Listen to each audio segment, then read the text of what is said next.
नमस्कार साथियों, मैं एडवोकेट गौरव व्यास और आप देख रहे हैं शिक्षा जन अकेडमी यूट्यूब चैनल। आज के इस एपिसोड में हम बात करेंगे संपत्ति अंतरण अधिनियम के विषय में। संपत्ति अंतरण अधिनियम कानून की दृष्टि से संपत्ति को अंतरण करने का एकमात्र अधिनियम नहीं है। इसके अलावा अन्य बहुत से महत्वपूर्ण अधिनियम हैं जिनके अंतर्गत संपत्ति को अंतरण यानी कि ट्रांसफर किया जाता है। तो साथियों, ये एक सिविल लॉ है और ये अधिनियम क्लिष्ट होने के साथ साथ कठिन भी है, लेकिन ये हमारे सिलेबस का हिस्सा है, इसलिए इसे हम इग्नोर नहीं कर सकते हैं। आइए इसे हम समझते हैं अच्छे से। ये जुडिशरी के हर एक कॉम्पिटिटिव एग्जाम में और एलएलबी में विशेष तौर पर हमारे सब्जेक्ट के रूप में हमें पढ़ना होता है। तो साथियों, संपत्ति अंतरण अधिनियम के अंतर्गत हम संपत्ति के अंतरण के विषय में जानेंगे। संपत्ति अंतरण क्या होता है? संपत्ति का अंतरण यानी कि संपत्ति का एक व्यक्ति से दूसरे व्यक्ति को जाना ही संपत्ति का अंतरण कहलाता है। ये अंतरण कई प्रकार से किया जा सकता है, लेकिन हमारे इस अधिनियम में संपत्ति अंतरण अधिनियम 1882 में संपत्ति को अंतरण करने के 5 तरीके बताए गए हैं। उन 5 तरीकों से संपत्ति का अंतरण किया जा सकता है। तो साथियों देखिए, इसका हर एक एक्ट का अपना ओवरऑल एक व्यू होता है, जिसको हम ड्राफ्टिंग बोलते हैं। इस एक्ट की ड्राफ्टिंग को अगर हम देखते हैं तो ये एक्ट 8 अध्याय और 137 धाराओं में पूरा ड्राफ्ट किया गया है। 8 अध्याय 137 धाराएं।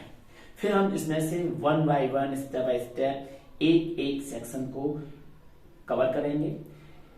इसमें आज हम एक्ट की ड्राफ्टिंग को देखेंगे और संपत्ति किसे कहते हैं, संपत्ति की प्रकृति क्या होती है, टाइप्स ऑफ प्रॉपर्टी, इन सब को कवर करने वाले हैं। तो साथियों, वैसे तो इस अधिनियम में संपत्ति अंतरण अधिनियम के अंतर्गत संपत्ति को परिभाषित नहीं किया गया है। इसमें सिर्फ इतना बताया गया है कि संपत्ति 2 तरह की हो सकती है। संपत्ति 2 तरह की कैसी होती है?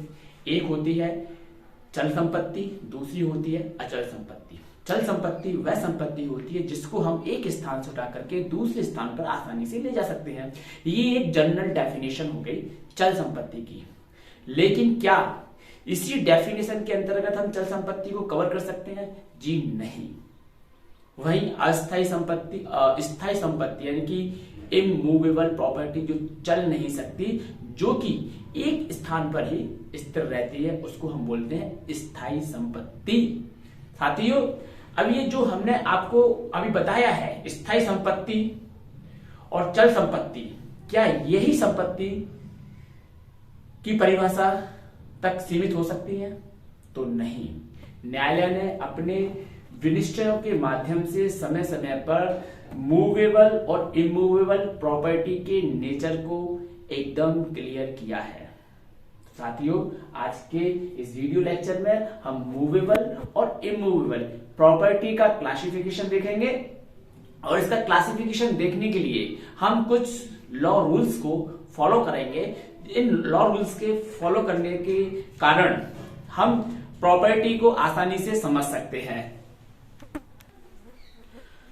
तो चल संपत्ति और अचल संपत्ति का क्लासिफिकेशन रूल्स के माध्यम से हम समझेंगे।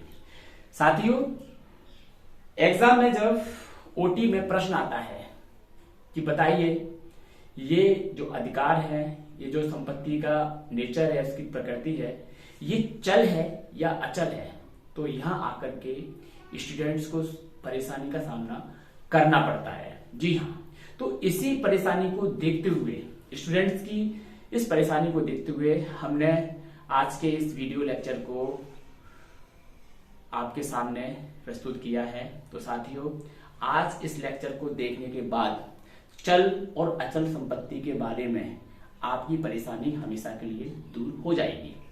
साथियों, चल संपत्ति और अचल संपत्ति इस अधिनियम में है, लेकिन संपत्ति की परिभाषा अधिनियम में कहीं पर भी नहीं है। तो फिर संपत्ति की परिभाषा का हम अर्थ कैसे लेंगे? रजिस्ट्रेशन अधिनियम 1908 में संपत्ति की परिभाषा कुछ यूं दी गई है कि भवन, जमीन और वंशानुगत भत्ते, जिसके अंतर्गत पुरोहित का पद आता है, कुछ राइट्स आते हैं, ये सभी स्थायी संपत्ति हैं। इसके अलावा खड़ा काष्ठ, उगती फसलें और घास, ये स्थायी संपत्ति नहीं है, ये चल संपत्ति है।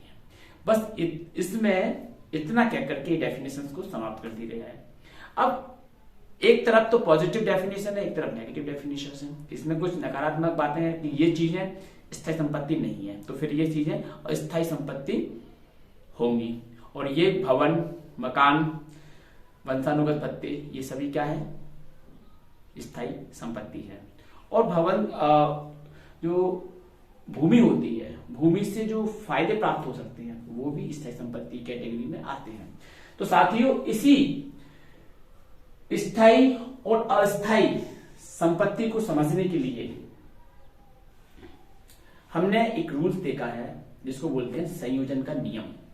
ये संयोजन का नियम हमें बताएगा लॉ ऑफ फिक्शन कि कौन सी प्रॉपर्टी स्थायी है और कौन सी अस्थायी है। यानी कि जब किसी संपत्ति की प्रकृति का निर्धारण करना हो तो हम लॉ ऑफ फिक्शंस का इस्तेमाल करते हैं, यानी कि संयोजन के नियम का इस्तेमाल करते हैं। ये जो नियम है कॉमन लॉ से लिया गया एक नियम है जो कि भारत में भी लागू होता है। ठीक, संयोजन का नियम, लॉ ऑफ फिक्शन। साथियों, जैसा कि हमने बताया कि ये अधिनियम 8 अध्याय और 137 धाराओं में पूरा ड्राफ्ट किया हुआ है। अधिनियम संख्या 4 है, एक्ट नंबर 4, और ये जुलाई 1 जुलाई को ये क्या होता है? लागू हो जाता है। ठीक, यहां लिख दिया। अब आते हैं हम सबसे पहले इसका एक ओवरऑल व्यू ले लेते हैं। इस अधिनियम में कितने अध्याय? पहला अध्याय,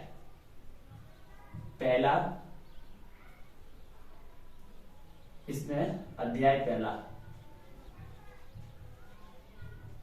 पहले अध्याय में क्या मिलेगा अपने को?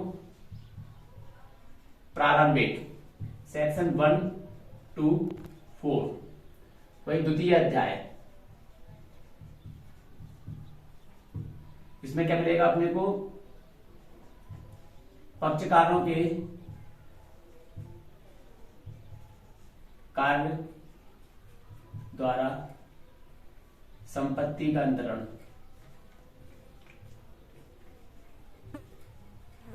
ठीक, सेक्शन यहां पर 5 से लेकर के 5 to 53A तक जाएगा। ठीक है, इसमें क्या करेंगे? पक्षकारों के कार्य द्वारा संपत्ति का अंतरण।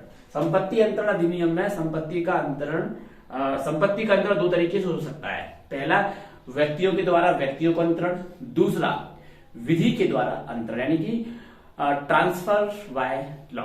ये ट्रांसफर बाय लॉ कैसे होता है? ट्रांसफर बाय लॉ होता है न्यायालय की डिग्री के माध्यम से। ऐसे बहुत से मैटर्स आते हैं, जैसे दिवाली इंसॉल्वेंसी के मैटर हैं, तो इंसॉल्वेंसी के मैटर्स में न्यायालय की डिग्री होगी, या कुर्की के मैटर आते हैं, इन कुर्की के मैटर में न्यायालय की डिग्री होगी, तभी तो संपत्ति का आगे विक्रय किया जाएगा, उसको ट्रांसफर किया जाएगा, अंतरण किया जाएगा।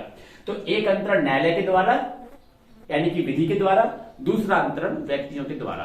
तो ये जो अपना अंतरण अधिनियम है, ट्रांसफर ऑफ प्रॉपर्टी एक्ट, ये कहां लागू होगा? ये होगा व्यक्तियों के द्वारा अंतरण के मामले में अधिनियम लागू हो जाएगा।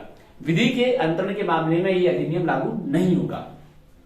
तो साथियों, पक्षकारों के कार्य द्वारा संपत्ति का अंतरण, क्योंकि ये पक्षकारों के द्वारा अंतरण है, विधि के द्वारा अंतरण नहीं है, इसको हम 2 क्लॉज में बांट सकते हैं।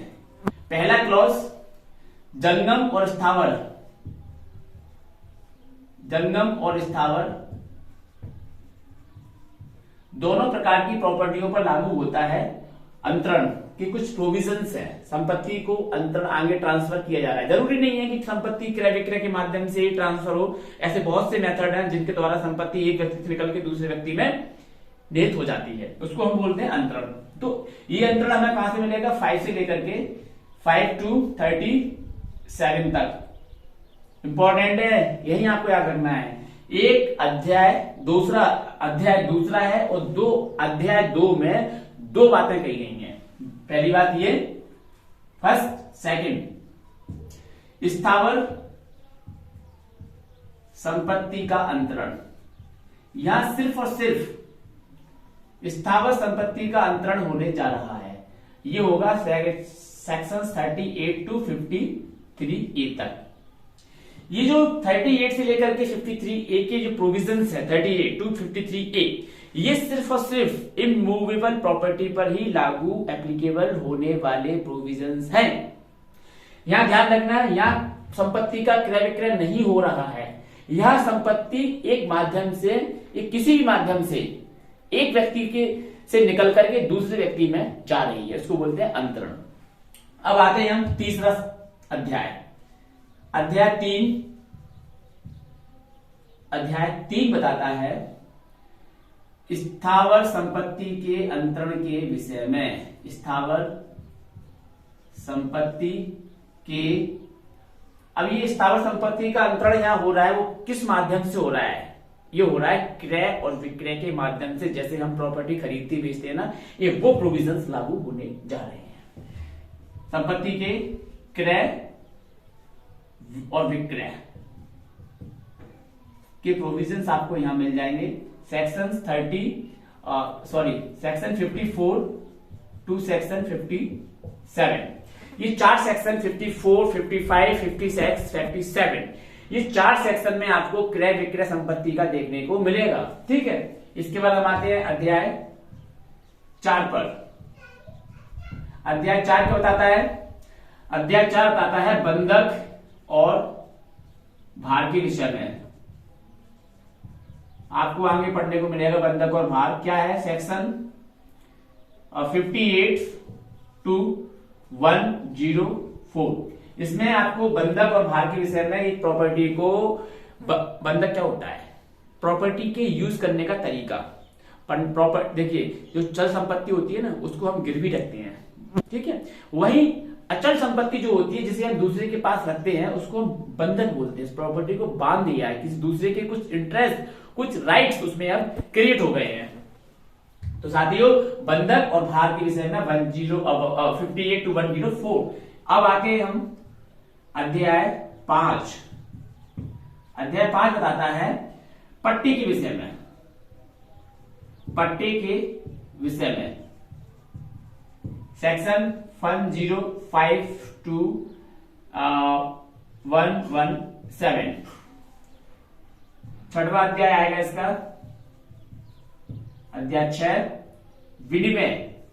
एक विनिमय भी होता है, जो कि संपत्ति के बदले में विनिमय के द्वारा अंतरण, विनिमय अंतरण होता है। संपत्ति का अंतरण का एक तरीका है विनिमय। धारा 118 से धारा 121 में आपको देखने को मिलेगा। इस विनिमय में क्या होता है? संपत्ति, एक संपत्ति के बदले में दूसरी संपत्ति को लेना, इसको हम विनिमय बोलते हैं। साथियों, क्या पैसे के, जैसे कि हमारे पास एक 500 का नोट है और दूसरे व्यक्ति से हम कहते हैं कि हमें इसके चेक दे दीजिए, तो हमने 500 का नोट उसको दे दिया और उससे 100 के 5 नोट हमने ले लिए, तो ये व्यवहार क्या हुआ? यह विनिमय हुआ। धन के बदले धन लेना विनिमय हुआ। क्या होगा बताओ? आप मुझे कमेंट्स बॉक्स में कमेंट्स करके बताना कि ये इस टाइप का व्यवहार किस कैटेगरी में जाएगा। विनिमय अंतरण 122। अब आते हैं अध्याय 7 पर। अध्याय 7 बताता है दान के विषय में। प्रॉपर्टी का दान 122 से लेकर के 129। अध्याय 8 अनुयोज्य दावे।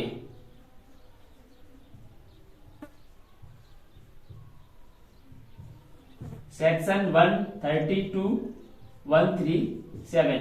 ये आपका पूरा ड्राफ्ट हो गया। इसमें ही आपको पूरे संपत्ति अधिनियम के पूरे विधिक प्रावधान देखने को मिलेंगे इन सभी सेक्शंस में, सेक्शन 1 to 37। ठीक, अब आते हैं स्थावर संपत्ति के नेचर को डिसाइड करेंगे।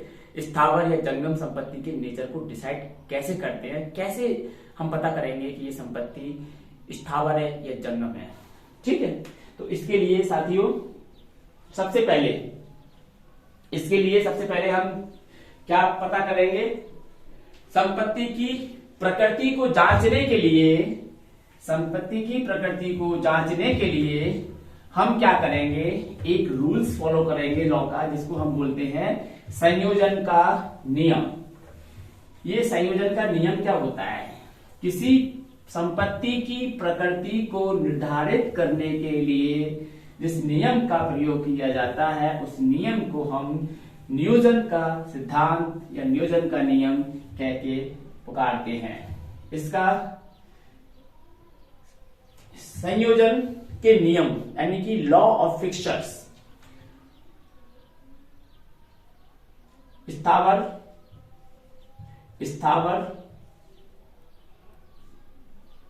और जंगम संपत्ति, ये दो तरह की संपत्ति आपको देखने को मिलेगी। इस संपत्ति की प्रकृति को डिसाइड करने के लिए हम करते हैं यहां एक नियम को फॉलो, संयोजन का नियम। देखिए, लॉ ऑफ फिक्सचर्स। ठीक, लॉ ऑफ फिक्सचर्स में हम देखेंगे संयोजन की रीति, संयोजन का उद्देश्य। देखिए, इसमें ए पॉइंट हमारा रहेगा संयोजन की रीति। ठीक, दूसरा पॉइंट रहेगा हमारा संयोजन का उद्देश्य। ये देखिए, संयोजन का उद्देश्य बी में। इसमें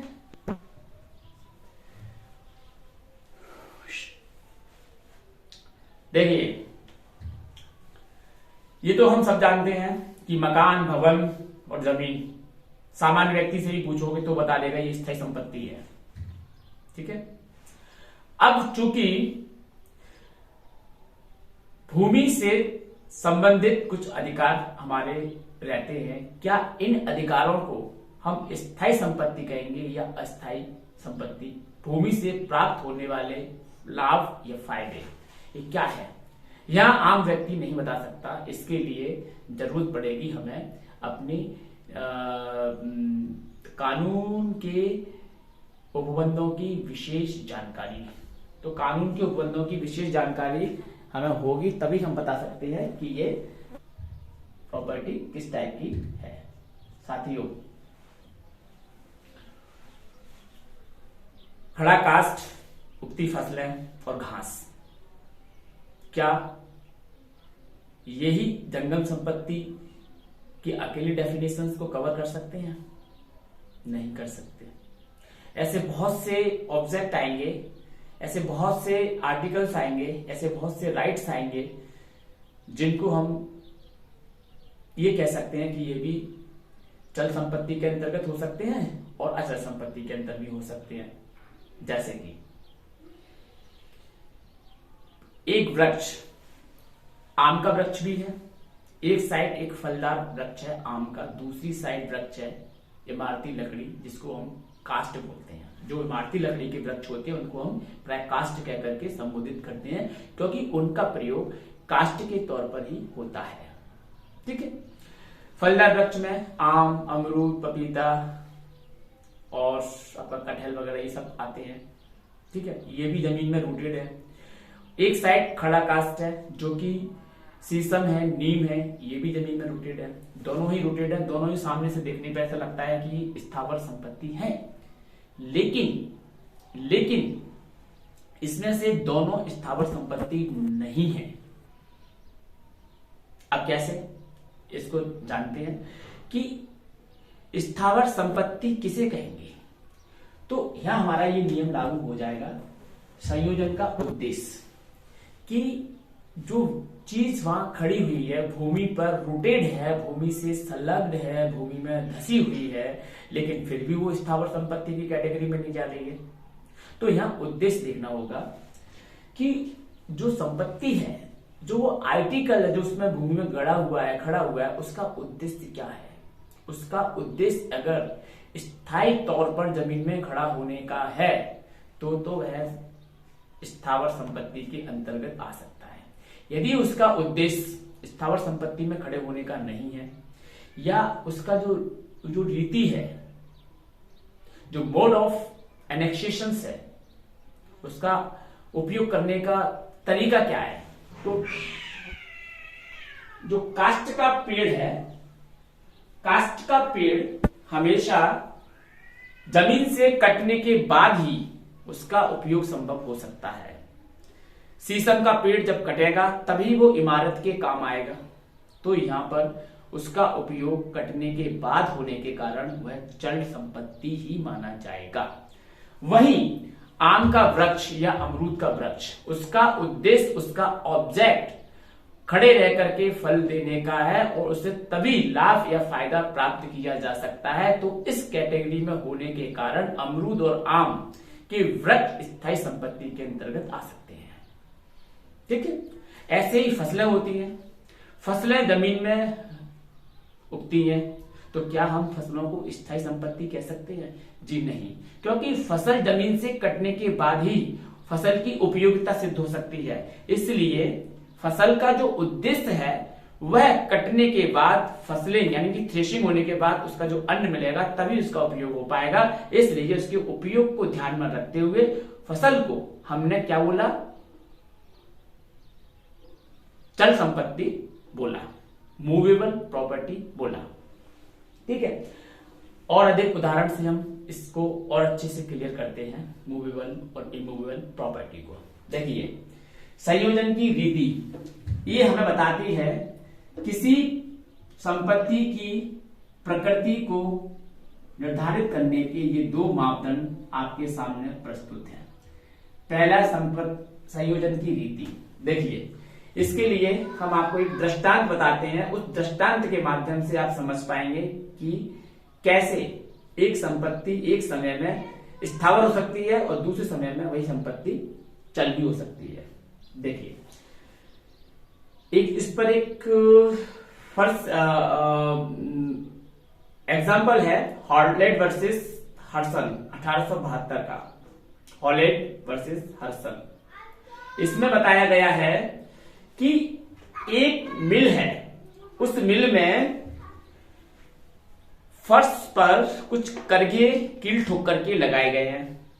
अब उस मिल को बेच दिया जाता है या बंधक रख दिया जाता है। न्यायालय के समक्ष ये प्रश्न आता है, क्या मिल की फर्श पर कील ठोक करके जो करघे लगाए गए थे वो करघे स्थावर संपत्ति है या फिर जंगम संपत्ति? तब न्यायालय ने इस सिद्धांत को लागू करते हुए बताया कि उसकी रीति क्या है। मोड ऑफ एनेक्सेशन का सिद्धांत लागू करते हुए न्यायालय ने कहा कि यदि कोई चीज अपने वजन से अधिक जमीन में धसी हुई है और उसका प्रयोग जमीन में धसे होने के कारण स्थायी तौर से हो रहा है, तो वह निश्चित तौर पर जमीन का भाग होगी और स्थावर संपत्ति के अंतर्गत मान्य होगी।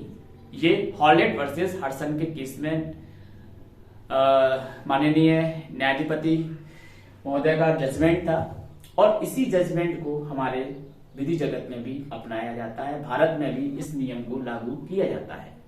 ठीक, मोड। ऐसे ही मान लिया जाए कोई दीवार मकान भवन की दीवार अपने वजन से अधिक नींव में धसी रहती है, जमीन के अंदर रहती है, तो उसका पर्पस वहां स्थायी रूप से खड़े होकर के भवन का निर्माण करना होता है।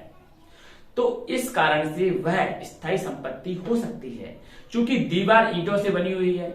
एक समय में दूसरा एग्जांपल लीजिए कि ईंट एक फर्श पर कुन्नी में रखी हुई है, तो क्या रखी हुई ईंटें जो अभी दीवार का निर्माण नहीं हुआ है, तो ऐसी ईंटें क्या स्थावर संपत्ति के अंतर्गत मानी जाएंगी? तो बिल्कुल नहीं मानी जाएंगी। क्योंकि एक जगह पर रखी हुई ईंटों को हम स्थावर संपत्ति इसलिए नहीं मान सकते क्योंकि उनका उद्देश्य वहां स्थायी तौर पर रखने का नहीं है और ना ही वहां रख करके उनका उपयोग करने का कोई इंटेंशन किसी का है।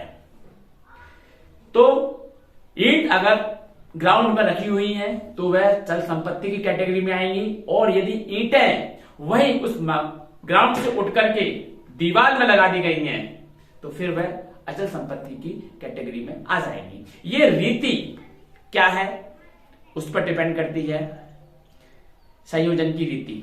ठीक है, अब आते हैं दूसरा पॉइंट, संयोजन का उद्देश्य। तो साथियों, कोई ऐसी संपत्ति जो कि अस्थायी तौर पर जमीन से टच है, तो क्या उसे हम स्थावर संपत्ति की परिभाषा में रखेंगे या नहीं? देखिए, कोई भी वस्तु जमीन से या भूमि से अस्थायी तौर पर टच होती है तो उसे हम स्थायी प्रॉपर्टी के तौर पर नहीं गिनेंगे, उसे हम जंगम संपत्ति के स्तर पर यानी कि मूवेबल प्रॉपर्टी के स्तर पर ही देखेंगे। जैसे कि आपने देखा होगा कि जहाज को रोकने के लिए समुद्र किनारे कुछ लंगर लगाए जाते हैं। उस लंगर का उद्देश्य क्या होता है? जहाज को कुछ समय के लिए रोकना और फिर जब उसे जाना हो तो उस लंगर को खोल देना। तो लंगर का उद्देश्य अस्थायी तौर पर जहाज को रोकने का होने के कारण हम नहीं कह सकते कि ये जो लंगर था जमीन से टच हुआ था, क्या ये स्थायी प्रॉपर्टी था? बिल्कुल नहीं, ये अस्थायी इसका उद्देश्य था, इसलिए ये प्रॉपर्टी भी अस्थायी प्रॉपर्टी थी। अब इसके विपरीत एक उदाहरण दूसरा लेते हैं। यहां पर लेते हैं पुल का उदाहरण, ब्रिज का उदाहरण। चूंकि एक ब्रिज है, उस ब्रिज को रोकने के लिए, उसको स्टैब्लिश करने के लिए लंगर लगाए जाते हैं और उसको भूमि से संलग्न किया जाता है, टच किया जाता है, अटैच किया जाता है। क्या पुल को रोकने वाले लंगर स्थायी संपत्ति माने जाए या अस्थायी संपत्ति माने जाए? तो इसका सीधा सा आंसर मिलेगा, हमें ऑब्जेक्ट देखना पड़ेगा कि जो पुल को जोड़ने के लिए जो लंगर लगाया गया था उसका ऑब्जेक्ट क्या था। उसका ऑब्जेक्ट था कि पुल स्थायी तौर पर रुका रहे, बना रहे, अपनी जगह पर खड़ा रहे, इसलिए उसमें स्थायी तौर पर लंगर लगा करके जमीन से अटैच किए थे और भूमि से स्थायी तौर पर अटैच होने के कारण ये जो लंगर है वह भूमि का भाग होने के कारण स्थावर संपत्ति के अंतर्गत आएंगे। उनका ऑब्जेक्ट था स्थायी। ऑब्जेक्ट स्थायी है तो स्थावर, और ऑब्जेक्ट स्थायी नहीं है, ऑब्जेक्ट यदि स्थायी नहीं है तो वह स्थावर नहीं हो सकता, फिर वह चल संपत्ति होगी। तो साथियों, इस प्रकार आज हमने जाना कि कैसे संयोजन का नियम काम करता है किसी प्रॉपर्टी को स्थावर और जंगम बनाने के लिए। अब यहां कुछ उदाहरण है। क्या copyright, patent, trademark, licence, royalty, ये सब क्या है? किस टाइप का नेचर है इनका नेचर क्या है? आई होप कि आपको स्थावर संपत्ति का समझ में आया होगा कि कैसे प्रॉपर्टी को हम स्थावर और जंगम कैटेगरी में रखते हैं। तो साथियों, स्थावर और जंगम, ऑब्जेक्ट और उसका मोड, इसकी रीति क्या है इस पर डिपेंड करेगा। अब आते हैं, हम कुछ एग्जांपल लेते हैं, जैसे कि रॉयल्टी क्या है? ट्रेडमार्क क्या है? ये ट्रेडमार्क। तीसरा है पेटेंट, चौथा है आपका कॉपीराइट। देखिए, ये जो कॉपीराइट होता है ये इंटेलेक्चुअल प्रॉपर्टी होती है। उस इंटेलेक्चुअल प्रॉपर्टी को सिक्योर करने के लिए हम अपने जो राइट्स होते हैं इंटेलेक्चुअल प्रॉपर्टी के, उनको कॉपीराइट के माध्यम से उनको रिजर्व करते हैं, दूसरा व्यक्ति फिर उनको अनधिकृत रूप से यूज ना कर सके। तो साथियों, रॉयल्टी, ट्रेडमार्क, पेटेंट और लाइसेंस। पांचवा लाइसेंस। ये जो आपको दिख रही है प्रॉपर्टी, ये भी प्रॉपर्टी है। ये प्रॉपर्टी किस टाइप की है? Royalty, trademark, patent, copyright, licence, ये प्रॉपर्टी है। क्या आपको ये कॉपीराइट दिखता है? नहीं दिखता। क्या पेटेंट दिखता है? नहीं दिखता, लेकिन ये होते हैं। ठीक है, ये चोजेस इन एक्शन टाइप की नेचर की प्रॉपर्टी है। वहीं पर अपनी एक और प्रॉपर्टी आती है मूर्त, यानी कि टेंजेबल, यानी कि छूने योग्य, देखने योग्य प्रॉपर्टी, और एक स्थान से दूसरे स्थान पर स्थानांतरित आसानी से होने वाली प्रॉपर्टी। इसको बोलते हैं चोजेस इन पोजीशन। तो साथियों, आपने जितने भी आर्टिकल देखे होंगे, फर्नीचर है, ज्वेलरी है, और भी बहुत से आर्टिकल्स हैं, ये सभी चोजेस इन पोजीशन प्रॉपर्टी में आ जाएंगे, चल संपत्ति में आ जाएंगे। ये भी एक चल संपत्ति है। ये सभी प्रकार की संपत्ति क्या है? चल संपत्ति है। ये सिर्फ एक उदाहरण के लिए है कि ये चल संपत्ति के उदाहरण होंगे, लेकिन ट्रेडमार्क, पेटेंट, कॉपीराइट, लाइसेंस, इन सब के लिए पर्टिकुलर अपने अपने लॉस बने हुए हैं और ये उनसे कवर होते हैं। ठीक है, तो आई होप कि आपको आज के इस वीडियो लेक्चर में स्थावर और जंगम संपत्ति के बीच में क्या अंतर होता है ये समझ में आया होगा। तो साथियों, डिपेंड करता है, ऐसे बहुत से हजारों, सैकड़ों अधिकार हो सकते हैं जो भूमि से संलग्न हो सकते हैं और वह स्थावर संपत्ति के अंतर्गत आ सकते हैं। ठीक है, तालाब से मछली पकड़ने का अधिकार आपने सुना होगा। तालाब से मछली पकड़ने का अधिकार किसी व्यक्ति का अगर है तो क्या वह स्थावर संपत्ति है या जंगम संपत्ति है? तो साथियों, तालाब से मछली जब ही पकड़ी जाएगी जब तालाब में पानी होगा, उस पानी में मछली होंगी और उसका ऑब्जेक्ट स्थायी तौर पर उपयोग करने का है। तो तालाब से मछली पकड़ने का अधिकार एक स्थावर संपत्ति के साथ, तालाब के साथ कनेक्ट होने के कारण इमूवेबल प्रॉपर्टी का राइट होता है। ठीक है, तो आज हमने ये जाना कि प्रॉपर्टी की डेफिनेशंस क्या होती है और प्रॉपर्टी कितने प्रकार की होती है और किस किस प्रॉपर्टी को हम कब कब स्थावर संपत्ति या चल संपत्ति के अंतर्गत इसके दायरे में ला सकते हैं, रख सकते हैं। तो साथियों, इस अधिनियम के अंतर्गत हम सिर्फ कुछ ही तरीके हैं जिनके माध्यम से एक व्यक्ति, जीवित व्यक्ति से प्रॉपर्टी को दूसरे जीवित व्यक्ति तक पहुंचाएंगे। इसमें हम देखते हैं कि एक चार्ट है, इस चार्ट के माध्यम से भी आप इसे आसानी से समझ सकते हैं। संपत्ति अंतरण,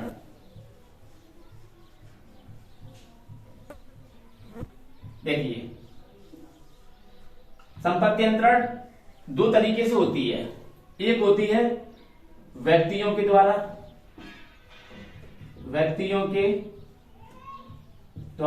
दूसरी होती है विधि के द्वारा। देखिए, ठीक है, यहां पर हम जो प्रॉपर्टी एक्ट पढ़ रहे हैं इसमें हम इस वाले पोर्शंस को पढ़ेंगे, इसको नहीं पढ़ेंगे। ठीक है, व्यक्तियों के द्वारा प्रॉपर्टी भी दो तरीके से ट्रांसफर होगी। एक तो होगी जीवित व्यक्तियों के द्वारा जीवित व्यक्तियों को, दूसरी होगी मृत व्यक्तियों के द्वारा जीवित व्यक्तियों को। तो साथियों, ये जो हम अंतरण पढ़ने जा रहे हैं ट्रांसफर प्रॉपर्टी एक्ट के अंतर्गत प्रॉपर्टी का अंतरण, ये हम इसमें इस वाले पोर्शंस को कवर करेंगे। इसमें भी हम 5 तरीके से प्रॉपर्टी का अंतरण करेंगे। 5 तरीके बताए गए हैं प्रॉपर्टी अंतरण के। क्रय विक्रय, दान, पट्टा, बंधक, ये सब कुछ, ये जो कुछ अंतरण है प्रॉपर्टी के, ये हमें यहां देखने को मिलेंगे। इसके बाद मृत व्यक्तियों के द्वारा प्रॉपर्टी का अंतरण भी 2 तरीके से होता है। एक होता है वसीयत के द्वारा, इसमें भी एक अंतरण वसीयत के द्वारा, ठीक, दूसरा अंतरण निर्वसीयत के द्वारा, ठीक। वसीयत के द्वारा अंतरण कैसा होता है, मरने वाला व्यक्ति जो भी मरा नहीं है, मरने से पहले अगर वो मर जाए और वसीयत ना कर पाए तो फिर वसीयत द्वारा अंतरण कैसे होगा, मरने से पहले या मरने की आशंका रखने वाले व्यक्ति द्वारा या मृत्यु शैया पर लेटे हुए व्यक्ति के द्वारा अपनी प्रॉपर्टी का अपने मरने के बाद व्ययन करने के लिए एक वसीयत बनाई जाती है, अपनी इच्छा प्रकट की जाती है, उसी को हम उसको वसीयत बोलते हैं कि मेरे मरने के बाद मेरी प्रॉपर्टी का बंटवारा इस तरीके से कर दिया जाए, तो उसको बोलते हैं वसीयती प्रॉपर्टी। अब दूसरा होता है, चूंकि एक व्यक्ति है और उसने अपने जीते जी कोई वसीयत नहीं बनाई है और वह व्यक्ति मर जाता है, तो फिर प्रॉपर्टी का बंटवारा कैसे होगा, उसको बोलते हैं निर्वसीयती द्वारा। अब उसका बंटवारा होगा according to law, family law, हिंदुओं का हिंदू लॉ आ जाएगा, मुस्लिमों के लिए मुस्लिम लॉ आ जाएगा, उसमें सक्सेशन एक्ट आ जाएगा, उत्तराधिकार अधिनियम आ जाएगा कि कैसे प्रॉपर्टी वंशानुक्रम में आगे बढ़ती है, कैसे प्रॉपर्टी उत्तराधिकार में आगे बढ़ती है। तो ये सभी चीजें कहां आ जाएंगी आपको, इसके लिए आपको फैमिली लॉ में जाना होगा। फैमिली लॉ में प्रोविजंस है प्रॉपर्टी को एक व्यक्ति से दूसरे व्यक्ति तक पहुंचाने के, तो यहां पर फैमिली लॉ एप्लीकेबल होगा, हिंदुओं के लिए हिंदू का, मुस्लिम के लिए मुस्लिम का लॉ लागू होगा। वहीं अगर इस तरीके का इस पोर्शन में से कोई मैटर नहीं है, वसीयत या निर्वसीयत कोई मैटर नहीं है, तो फिर हम प्रॉपर्टी का ट्रांसफर अपने इस अधिनियम के अंतर्गत करेंगे। लेकिन ये अधिनियम भी अपने आप में कोई पूर्णता रखने वाला अधिनियम नहीं है, ये अधिनियम भी अपने आप में कोई पूर्णता रखने वाला अधिनियम नहीं है। संपत्ति अंतरण अधिनियम की धारा 4 बताती है, धारा 4 बताती है कि यह अधिनियम अपने आप में पूर्ण नहीं है। इसके अलावा धारा 4 में 3 अधिनियमों का विशेष तौर पर जिक्र किया गया है, संविदा अधिनियम, रजिस्ट्रेशन अधिनियम 1908 और स्टाम्प एक्ट अधिनियम, स्टाम्प एक्ट। साथियों, संपत्ति अंतरण अधिनियम के अंतर्गत कौन व्यक्ति अंतरण करने के लिए सक्षम है, तो इसमें इसका जवाब मिलेगा धारा 4 में। संविदा अधिनियम के अंतर्गत वह व्यक्ति जो संविदा करने के लिए सक्षम है, धारा 10, 11 और 12 के प्रोविजंस फॉलो यहां पर भी हो जाएंगे। यदि संपत्ति अंतरण अधिनियम में स्पष्ट तौर पर कोई रिस्ट्रिक्शंस नहीं लगाया गया है, तो फिर धारा 4 के अंतर्गत संपत्ति को अंतरण करने के लिए संविदा अधिनियम की धारा 10, 11, 12 कंपिटेंसी देखी जाएगी, उसकी सक्षमता देखी जाएगी। जैसे कि नाबालिग व्यक्ति कोई संविदा नहीं कर सकता है, कोई कॉन्ट्रैक्ट नहीं कर सकता है, तो फिर नाबालिग व्यक्ति यहां पर भी संपत्ति का अंतरण नहीं कर सकता है जब तक कि इस अधिनियम में विशेष स्पेशली रिस्ट्रिक्शंस न लगाए गए हों। दूसरा, साउंडनेस, कोई पागल व्यक्ति संविदा नहीं कर सकता है, वैसे ही पागल व्यक्ति यहां ट्रांसफर नहीं कर सकता है, ठीक है। तो यहां कुछ कंपेटेंसी की बात की गई है, तो कंपेटेंसी कहां से ली जाएगी, कंपेटेंसी से बताई नहीं गई है, तो कंपेटेंसी कहां से ली जाएगी, संविदा अधिनियम से, संविदा अधिनियम के प्रोविजन भी लागू हो जाएंगे, ठीक। दूसरा, रजिस्ट्रेशन एक्ट 1908, संपत्ति अंतरण अधिनियम में जगह जगह पर यह बताया गया है कि कोई संपत्ति यदि इस वैल्यू की है तो उसको ट्रांसफर करने के लिए उसका रजिस्ट्रेशन आवश्यक होगा, उसका अटेस्टेशन आवश्यक होगा। यदि अब कोई प्रॉपर्टी का रजिस्ट्रेशन आवश्यक हो जाता है तो उसको रजिस्टर कराना पड़ेगा, उसके लिए आ जाएगा रजिस्ट्रेशन अधिनियम 1908, उसके प्रावधानों के अंतर्गत ही प्रॉपर्टी रजिस्टर्ड होगी। आपने देखा होगा कि बंधक भार के विषय में जब पढ़ेंगे तो कुछ बंधक कैसे आएंगे, उनका रजिस्ट्रेशन आवश्यक होगा, 100 रुपए से ऊपर की वस्तु उसका बंधक का आवश्यक होगा, तो रजिस्ट्रेशन कहां होगा, रजिस्ट्रेशन के लिए इसमें प्रोविजन नहीं है, वो होगा 1908 रजिस्ट्रेशन अधिनियम में, ठीक। रजिस्ट्रेशन चूंकि होगा तो फिर उस पर स्टाम्प फीस भी लगेगी, ड्यूटी लगेगी, तो स्टाम्प ड्यूटी किसके अकॉर्डिंग लगेगी, स्टाम्प ड्यूटी लगेगी स्टाम्प एक्ट के अकॉर्डिंग। तो यहां पर ये सारे अधिनियम आ गए, स्टाम्प एक्ट आ गया, रजिस्ट्रेशन एक्ट आ गया, कॉन्ट्रैक्ट एक्ट आ गया। इसके अलावा भी बहुत सारे एक्ट है जो कि जैसे पेटेंट, कॉपीराइट, ट्रेडमार्क, ये सभी अपने लिए अलग अलग सेपरेट लॉज बना के रखे हुए हैं, तो वहां पर भी संपत्ति इस तरीके से इसको संपत्ति के साथ डील किया जाएगा। तो ये कहने का तात्पर्य है कि धारा 4 बताती है कि ये संपत्ति अंतरण अधिनियम 1882 अपने आप में संपूर्ण अधिनियम नहीं है, संपूर्ण नहीं है। ओके, इतनी सी बात को समझाने के लिए इतना घुमा फिरा के बोला है धारा 4।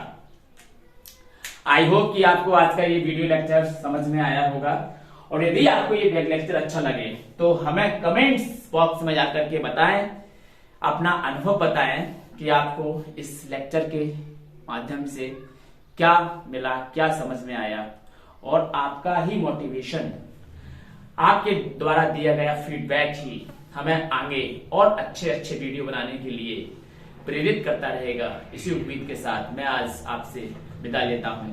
कल के लिए फिर किसी नए वीडियो लेक्चर के साथ, किसी नए टॉपिक के साथ, किसी नई सीरीज के साथ आपके समक्ष हाजिर होंगे। तब तक के लिए नमस्कार।